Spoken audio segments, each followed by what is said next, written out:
Estás entrando al espacio por excelencia de la información vía Internet. NP Noticias. NP Noticias. NP Noticias, de Coatzacoalcos para el mundo.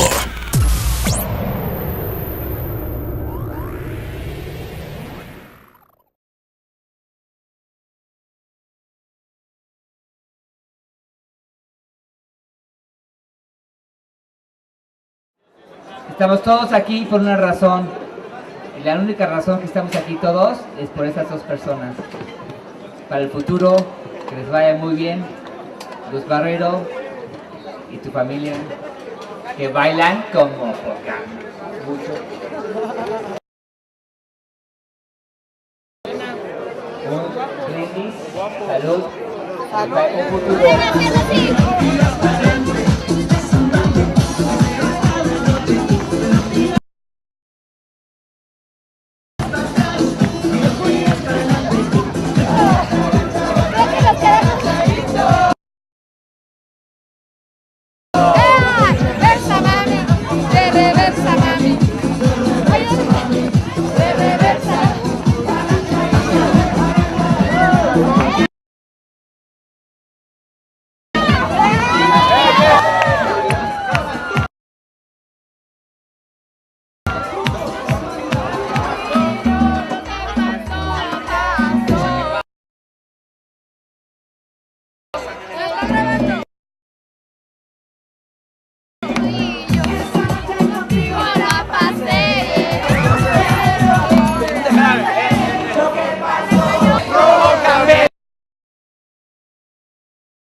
¿Qué tal, amigos cibernautas? Muy buenas tardes. Gracias por estar aquí con nosotros. Hoy miércoles 28 de febrero del año 2018.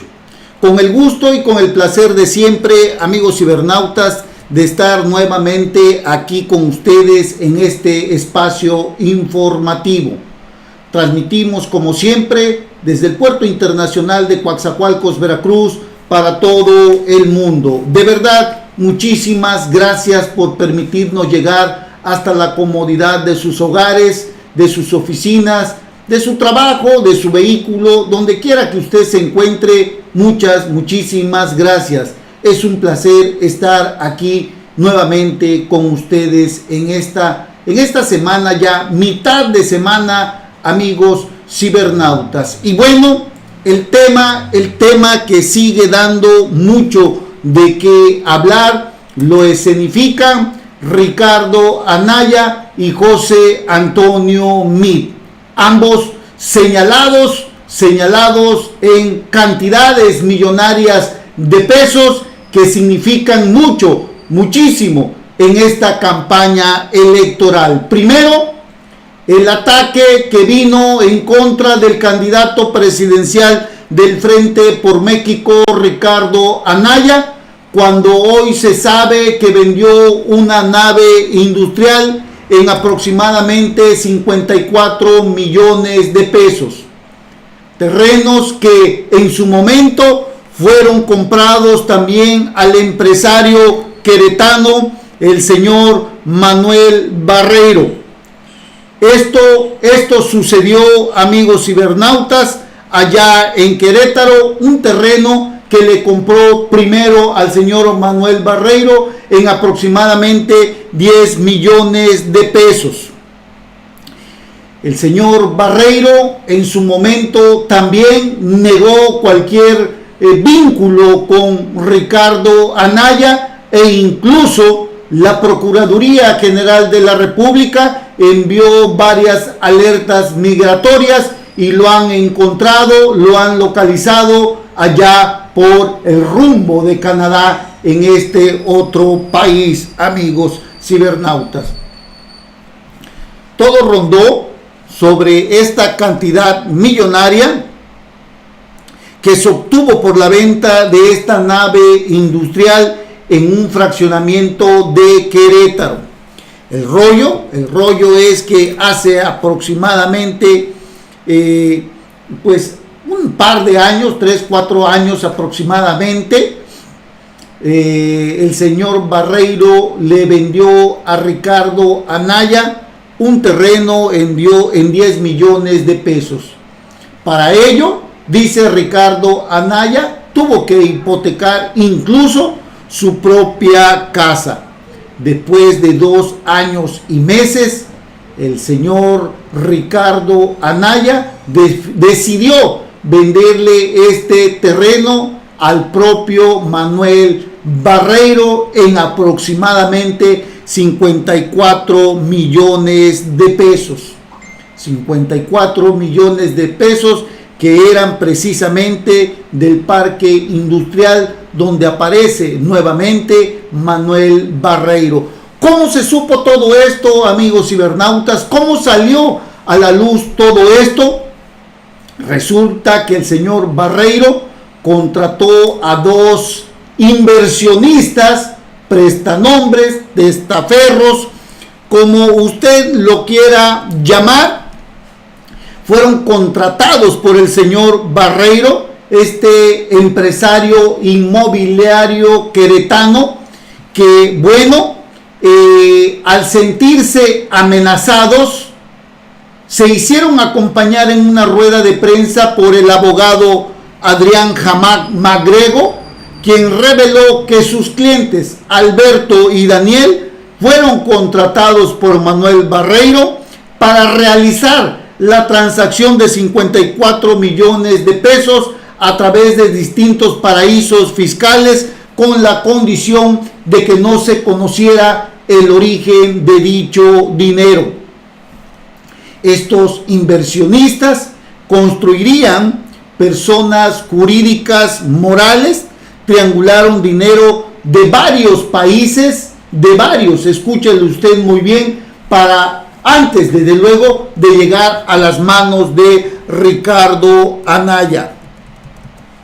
Para ocultar el origen del dinero y a su beneficiario final, Manuel Barreiro encargó a esos clientes, según lo que dice el abogado de Alberto y Daniel, construir un esquema financiero que se utilizan empresas fantasmas o empresas que son una fachada, como se dice, muy conocidas aquí en Veracruz, y que llevó a cabo el corrupto de Javier Duarte de Ochoa, hoy recluido en una cárcel de la Ciudad de México. Algunas de estas empresas jurídicas colectivas, por prestanombres o testaferros, repito, de toda la confianza del señor Barreiro, a través de las cuales se hicieron transferencias y triangulaciones económicas en distintas partes del mundo, y que de esa forma, repito, se perdiera el origen del dinero. Fue lo que declaró el abogado Jamán MacGregor, abogado de estos dos, digámosle hoy, protegidos de la Procuraduría General de la República, personas las mismas que dieron a conocer cómo estuvo esta triangulación de dinero que involucra directamente al candidato presidencial del Frente por México, Ricardo Anaya, quien en su defensa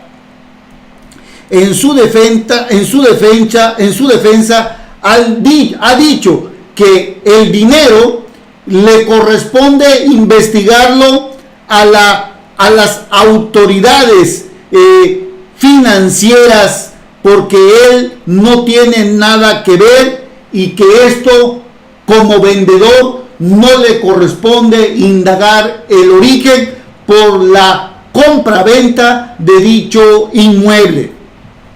Además, dijo Ricardo Anaya que todo este señalamiento se debe a que el candidato presidencial del PRI, José Antonio Meade, su campaña se encuentra en ruinas, dice Ricardo Anaya, y que por esto se viene dando el ataque orquestado por el PRI nacional.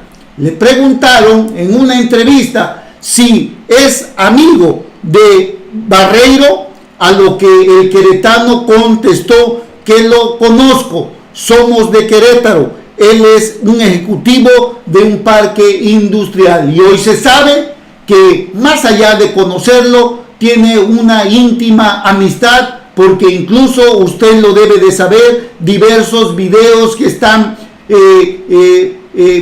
corriendo por las redes sociales, se observa a un Ricardo Anaya en la boda de Manuel Barreiro. Luego entonces, cuando se es conocido, simplemente no hay invitación y menos a este tipo de eventos. Se necesita ser muy amigo o amigo del festejado para ser invitado. Así que Ricardo Anaya se encuentra prácticamente acorralado por la Procuraduría General de la República y que, bueno, Ricardo Anaya, tal parece que su campaña se ha detenido y que el candidato del PRI ha venido subiendo hasta colocarse casi en ese segundo lugar que todavía ocupa Ricardo Anaya. En respuesta, Ricardo Anaya ha dicho que José Antonio Meade es cómplice de los desvíos millonarios de Rosario Robles cuando fue titular de esa dependencia, precisamente cuando la sustituyó a ella, y que se descubrieron contratos millonarios con diversas universidades del país, 3 de ellas con la Universidad Autónoma del Estado de Morelos, en donde se triangularon también recursos importantes por el orden de 2.500 millones de pesos. Y que cuando José Antonio Meade llegó, no investigó, convirtiéndose en cómplice de estos desvíos millonarios de Rosario Robles, que tenía en el señor Cebadúa, su operador triangulador de los recursos económicos de esta dependencia federal, que hoy saltan a la vista a través de las observaciones que le hizo la Auditoría Superior de la Federación a la gestión que involucra al candidato presidencial del PRI, José Antonio Meade, en complicidad, o al menos hacerse de la vista gorda, hacerse de la vista pues omisa, para permitir lo que hizo Rosario Robles, y se convirtió prácticamente en el cómplice de los desvíos multimillonarios de la Sedesol Federal. 3 contratos nada más, pero existen 13 convenios con universidades del país, 3 con la Universidad Autónoma del Estado de Morelos, donde se habla de más de 2.500 millones de pesos. Convenios que generaron una enorme riqueza, y que José Antonio Meade no tocó, no respondió a las observaciones de la Auditoría Superior de la Federación, y que hacen presumir, o hay el presunto desvíos millonarios de esta dependencia federal, y José Antonio Meade permitió todo esto. Así que dimes y diretes entre ambos candidatos han surgido a la luz pública. Lo último que se tiene de Ricardo Anaya es que ha dicho y planteó que si el 5% de lo que le inventa el PRI sobre que realizó lavado de dinero es cierto, ¿por qué no proceden en su contra? ¿O por qué no proceden en mi contra? Dice Ricardo Anaya, que procedan en contra mía si tienen las pruebas suficientes, que proceda la PGR y que proceda el Servicio de Administración Tributaria. Aquí estoy. Saben dónde encontrarme, saben dónde vivo, me siguen todo el santo día con los vehículos del CISEN. Dijo en la sede nacional del PAN, insistió que no proceden porque las imputaciones en su contra son mentiras. Rechazó que se haya negado a declarar cuando fue a la PGR a presentar un escrito. Así están las cosas, amigos cibernautas, entre estos personajes que luchan por el segundo lugar en las encuestas nacionales. Y mientras tanto, Andrés Manuel López Obrador ni se acongoja ni suda que se peleen el PRI y el PAN, mientras parece ser en esta lucha el más beneficiado sigue siendo Andrés Manuel López Obrador. Tal como sucedió en el año 2006, donde las encuestas favorecían a el señor Andrés Manuel López Obrador. Pero en aquella ocasión, Felipe Calderón Hinojosa tuvo que pedir la ayuda de Enrique Peña Nieto, quien era gobernador del Estado de México, con aproximadamente 10 meses como gobernador. Ahí pactaron la entrega de más de 200,000 votos que al final de cuentas salieron del Estado de México y que hicieron la diferencia en aquella elección en la que ganó Felipe Calderón Hinojosa. Ahí también se pactó que en caso de ganar, como así sucedió, Felipe Calderón Hinojosa le devolvería el favor, tal y como sucedió en el año 2012, donde Enrique Peña Nieto se alzó con el triunfo electoral. Antes bien, Felipe Calderón empleó a Josefina Vázquez Mota como pues una persona que no contaba con su apoyo, aunque esto lo declaró en repetidas ocasiones que era todo lo contrario. Lo cierto es que Felipe Calderón Hinojosa en el año 2012 ayudó a Enrique Peña Nieto a llegar a la presidencia de la República. Pero hoy las circunstancias, aunque son las mismas, el escenario es lo mismo, tal parece que no existe alguien que le haga ver tanto al PRI como al PAN que la lucha que se desata entre ellos puede terminar de favorecer a Andrés Manuel López Obrador. Y por otro lado, se habla también que con un segundo lugar, Enrique Peña Nieto es capaz de negociar con su primo, Alfredo del Mazo, gobernador del Estado de México, para que con una mínima diferencia, con un segundo lugar, José Antonio Meade, pueda llevarlo al triunfo electoral de este año, amigos cibernautas. Así están las cosas en una lucha fratricida, podríamos llamarle así, entre el PRI y el PAN, en donde hasta el día de hoy el más favorecido sigue siendo Andrés Manuel López Obrador, que encabeza todas las encuestas nacionales que pues lo hacen ser prácticamente el próximo presidente de la República, si antes Ricardo Anaya, José Antonio Meade y los operadores políticos del presidente de la República no buscan otra estrategia para acortar la enorme diferencia que existe de aproximadamente entre 8 y 10 puntos entre el primero y el segundo lugar rumbo a la presidencia de la República, amigos cibernautas. Así están las cosas el día de hoy, amigos cibernautas. Hacemos una breve pausa y regresamos inmediatamente. No se vayan.